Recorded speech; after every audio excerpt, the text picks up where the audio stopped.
the video game console.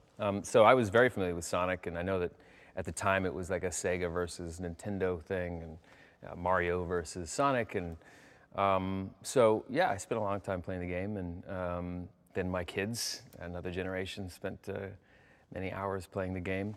I'm not as familiar with it as some, but definitely knew the character, and definitely had some, you know, some good amount of hours playing Sonic when I was younger.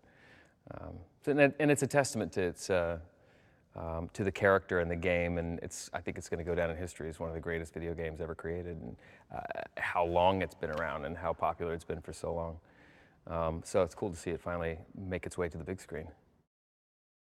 I think the story we're telling is a really cool one because it takes this iconic video game character and puts him into a real world, puts him here on Earth with us. And there's elements of Superman in there. There's you know, this not an outcast, but this character who is in an alien land to him.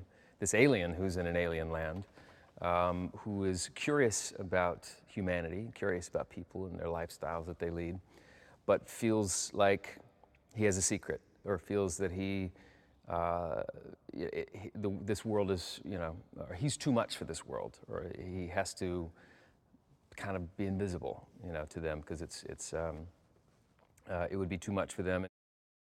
There's a really nice element of, you know, this superhero, I guess, if you will, living in the shadows, observing in a very kind of pure and sweet way, and innocent way.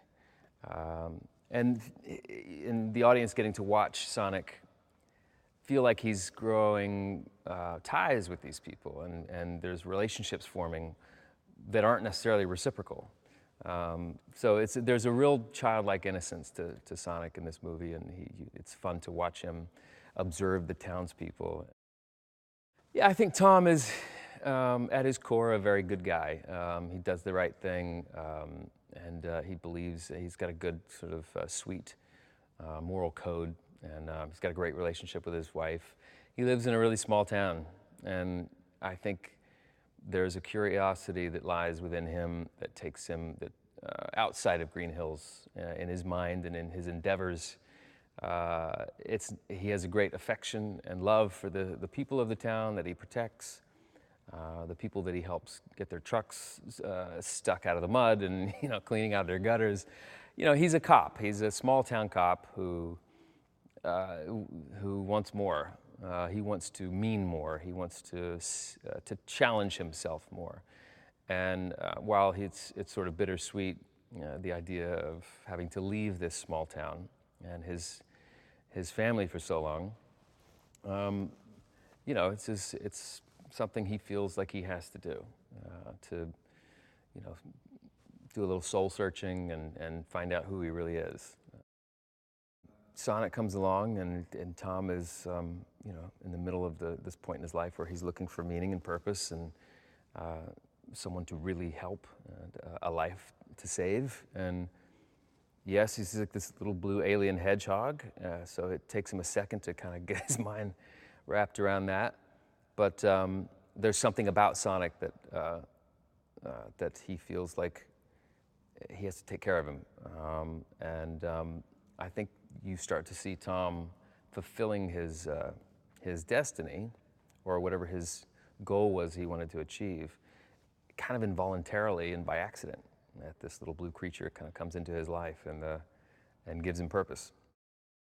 He's definitely one of those guys who will come in and you know, destroy it first and then learn about it later. So he's got his own sort of maniacal goals, and the main one being to find this alien and capture it and either destroy it or hold it prisoner and learn about it. But I think he wants to pull the trigger first and then ask questions later. So there's a real sense of peril, there's a real sense of dread that he carries with it. But there's a delicious badness to him that's kind of fun. It really makes it fun to watch. And but yeah, he's out to find Sonic and take him down at whatever cost. I know you're supposed to say in these things that working with this person is like a dream and that's your hero. He really is one of the actors that I looked up to the most growing up in this business, and even before that, his stand-up. He's a hero of mine, and the one saying that he has. They say don't meet your heroes, and this one, like, no, I'm glad I got to meet my hero. It is a joy to be on the receiving end of all of Jim's antics, all his the performance stuff that he comes up with on set. To be looking at him in the eye when he's shouting at you,